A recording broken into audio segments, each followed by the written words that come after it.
Mercredi 11 novembre 2020, première destination, le Gabon avec le quotidien L'Union.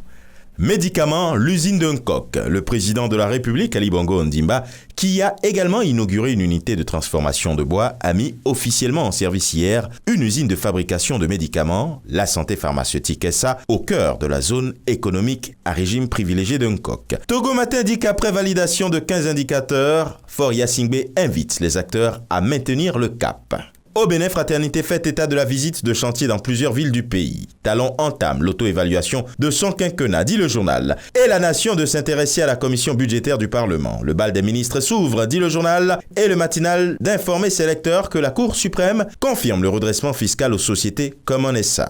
Au Sénégal, avec Direct News, il est question de ce que l'ancien président Wade sortirait de son silence et brûlerait le nouveau gouvernement. Une coalition politicienne, fruit de négociations secrètes, guidée par des intérêts personnels, lit-on. Et le soleil de luire ce jour avec l'acquisition de patrouilleurs, l'érection de bases, stations navales et fluviales, la surveillance aérienne, les nouvelles ambitions de Macky Sall pour les armées. Avec l'évidence, on parle de la recrudescence de l'émigration clandestine. Silence radio du côté du palais. Et l'immigration clandestine de revenir s'installer également en manchette du quotidien Les Échos. Plus de 400 victimes en quelques jours. Les internautes décrètent une journée de deuil national. Cap maintenant sur le Burkina Faso. Le quotidien L'Information pour tous écrit en relayant les propos de Aïchata Sawadogo Traoré, porte-parole des agents itinérants de santé. Si les AIS disparaissent, cela va être difficile pour de nombreux malades, surtout dans les zones reculées. Et Sidoya, lui, de faire un focus sur la campagne électorale. Ambroise Farama pour une hausse de 51% du capital des mines. Kadeo, lui, veut sauver le BAM de l'insécurité. Carnet noir en manchette de Aujourd'hui au Faso, décès du président ATT au Mali, le héros démocrate et le débonnaire défaillant.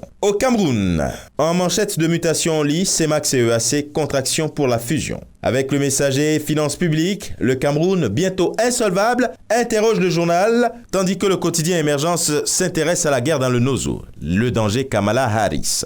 L'œil du Sahel a vu 100 millions de francs CFA pour relancer la filière laitière. Et au Mali, le Républicain s'intéresse à la répartition des sièges du Conseil national de transition. La classe politique crie au mépris et à la marginalisation. En Côte d'Ivoire, le Jour Plus s'intéresse à la situation sociopolitique en révélant les 6 erreurs qui aurait coulé Bédier. Le patriote, lui, célèbre la victoire d'Alassane Dramane Ouattara en disant que les félicitations fusent de partout, mais le quotidien d'Abidjan est moins euphorique. Pour le 3e mandat d'Alassane, carnage en bateau hier. Des morts et des morts, des machettes aiguisées, décapitent des civils au menu, des personnes brûlées vives et des maisons incendiées.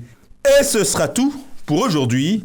Mais encore, prudence, vigilance et surtout, n'oubliez pas les gestes barrières. À demain!